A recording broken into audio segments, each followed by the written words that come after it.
Como hemos analizado en los apartados anteriores de la unidad, existen diferentes normas que se utilizan en el derecho laboral. En algunas ocasiones puede haber confusión respecto a la norma que se debe aplicar o sobre cómo interpretarla. Para solucionarlo, recurrimos a los principios de aplicación e interpretación de las normas. El primero de los principios que vamos a estudiar es el principio de jerarquía normativa. Según este principio, las normas tienen una estricta jerarquía, por la que las normas de rango inferior no pueden contradecir a otras de igual o superior rango. Y la jerarquía que encontramos para las normas es: en primer lugar tendríamos la normativa de la Unión Europea, en segundo lugar la Constitución española, después las normas internacionales, en cuarto lugar aparecen las leyes, que serían las leyes orgánicas y las leyes ordinarias. En quinto lugar tendríamos las normas con rango de ley, como son el decreto legislativo y el decreto ley. En sexto lugar, los reglamentos, como el Real Decreto o la Orden Ministerial. En séptimo, el convenio colectivo. Por debajo de este estaría el contrato de trabajo. Y en el último lugar de la jerarquía normativa, los usos y costumbres locales y profesionales. El segundo principio que vamos a estudiar es el de norma más favorable. Atendiendo a este principio, si en un caso concreto pueden aplicarse dos o más normas, se aplicará la que en su conjunto favorezca más al trabajador. Por ejemplo, si el Estatuto de los Trabajadores fija en 30 días las vacaciones anuales y el convenio colectivo aplicable a un trabajador las fija en 35 días, se aplicará la del convenio por ser más favorable para el trabajador.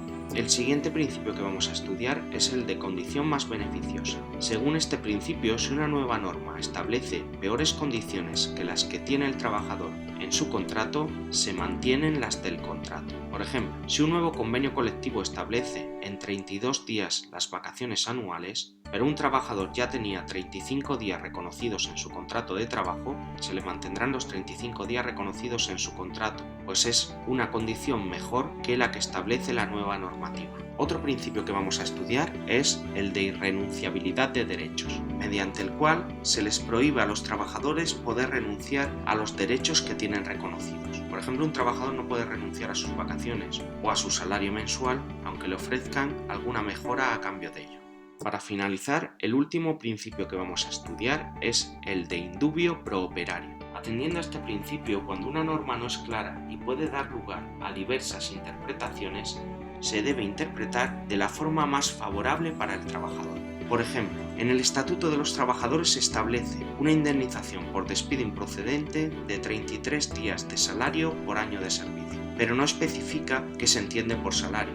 Es solo el salario base, los complementos se entienden como salario, las pagas extras están consideradas como salario. Al deber interpretarlo de la forma más favorable para el trabajador, se determina que el salario abarca todos los conceptos, siendo la indemnización de este modo mayor. La Constitución española y el Estatuto de los Trabajadores establecen derechos y obligaciones que tienen los trabajadores en derecho laboral. Los vamos a dividir en individuales y colectivos. Estos últimos, los colectivos, los estudiaremos con más detenimiento en la unidad 10.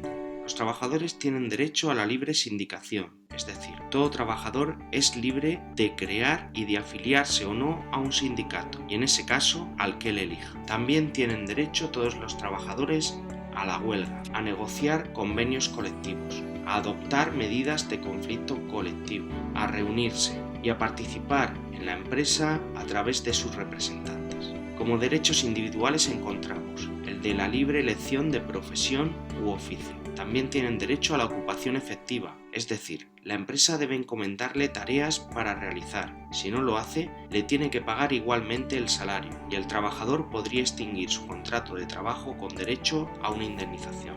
También tienen derecho a la promoción y a la formación profesional, a solicitar ascensos en igualdad de condiciones a sus compañeros y respetando lo que establezca el convenio colectivo al respecto. Tienen derecho a permisos por el tiempo necesario para acudir a exámenes, siempre que sean estudios oficiales, se avise con antelación y posteriormente se entregue el correspondiente justificante. También tienen derecho a elegir turno en el caso de realizar estudios oficiales y las condiciones de la empresa lo permitan. Tienen derecho a no ser discriminados, tienen derecho a su integridad física y a una adecuada política de seguridad e higiene.